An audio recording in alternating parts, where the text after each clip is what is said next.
Ric Flair, I put this up last week, and now apparently he is actually signed.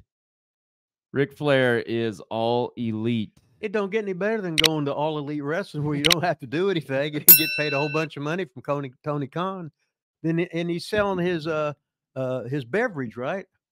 But I mean, well, since you said that, Ric Flair recently signed a multi-year agreement with AEW. As part of the deal, Flair's Woooo Energy Drink, energy drinks are slated to become the official drink of AEW. Hey, when I'm working at night, they have a big huddle before we start the shifts and everything. And at the end of each one, they do the boss goes, we go, woo!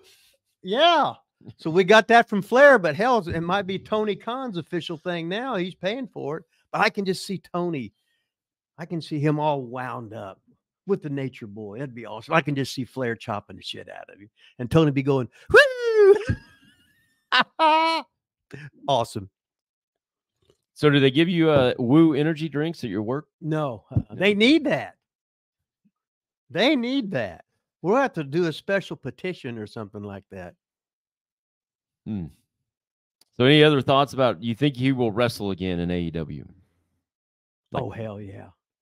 So Ric Flair's quote was, I will do it, but they won't let me. So I guess we'll see what ends up happening there. They'll do some kind of great angle, and Flair will go out there with the great worker. But he might go less than 10 minutes. You know what I mean? Last time he was wrestling like he worked 30 years ago, and it wasn't nice. He's had some health issues. So what the hell? Other breaking news, Rip. WWE and Fox has parted ways with SmackDown. Fox actually says that they pulled away from them. So this is I don't know who this is. I should know, but they're saying that it made sense for them to move on. They've been a great partner for many years, but just quite simply, we're very disciplined. And the ROI, that's the return of investment, Rip, didn't meet our discipline parameters. So we wish them luck, and we've moved on from them. Fox has dropped the WWE. Well, excuse me, but they didn't draw the numbers. You're in a business to make money. If you're losing money, you get rid of it. Whatever you was doing. If you're putting ads in a newspaper and you're drawing less money than what you did before, well, I guess that newspaper thing didn't work. So anyway, good luck to whoever it was, Fox, and good luck to WWE. But then again, then they got surprised and they signed an even bigger deal. Is that right? Even bigger deal? From what I read, good luck to WWE. They already bounced back and signed a deal that I read, so allegedly, I don't know if it's true, was 40% bigger with the USA Network than what they were getting, which I just don't understand. If people are not making money, why do they keep giving them so much money? Why is the WWE getting all this money if these TV networks aren't seeing the ROI? There ain't no law against being stupid. If you're the person in power and you are a mark for WWE, hell yeah, let's sign them up, baby. But it seems like those people would actually get fired after a while if they just keep losing money over and over and over and over. Well, who's the guy that signed the guy for the Bud Light? Did he get fired? I don't know. Huh? Well, that was stupid as hell.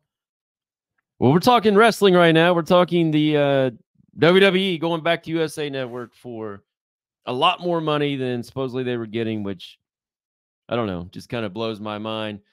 Speaking of no law against being stupid and losing money, I love Tony Khan. I love AEW, but they were just in Louisville, Kentucky last week, and they lost money. They went to the Yum Center, which was a 20,000 seat arena. They only set it up for 4,800. I think they only drew about a little over 3,000. Yeah, that's you have conflicting reports, but it's basically somewhere in there. It's basically like that. It was not a sellout. No, it was not a sellout. They didn't really announce any matches leading up to, like doing individual promos for it and stuff like that. And they put commercials on different. I don't know if they was on WWE like Raw or SmackDown or putting the commercials for them, but it didn't draw in Louisville, and Louisville's a traditional great wrestling town.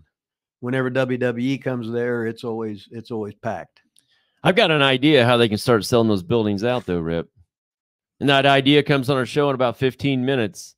The Outrunners, maybe if Tony Khan, which we love Tony Khan, we love AEW. Maybe if Tony Khan would just get out that pocketbook and sign these guys to a deal, a guaranteed deal, AEW would probably flip those TV ratings and those attendance ratings at every venue that they go to. Well, I think when you have Turbo and Floyd, or Floyd and Turbo, that's just that's box office magic right there. They get their spins in. There's there's no ego. They're jacked to the gills.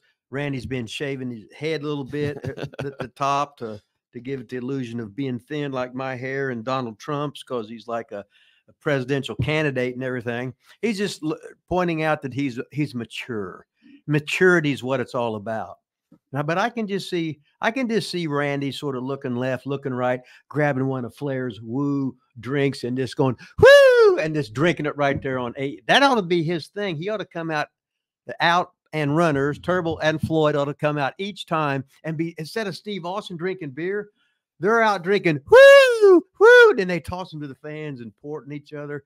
What a gimmick that would be. Maybe Flair will be their manager. That's a good call. Oh, that is a good call. You heard it here first on Wrestling with Rip Rogers. Ask Rip Rogers Live. Ric Flair, the new manager of the Outrunners. Watch. I said watch. Watch this next video that's coming up on your screen. Remember now, watch it. That I can't get this shit closed.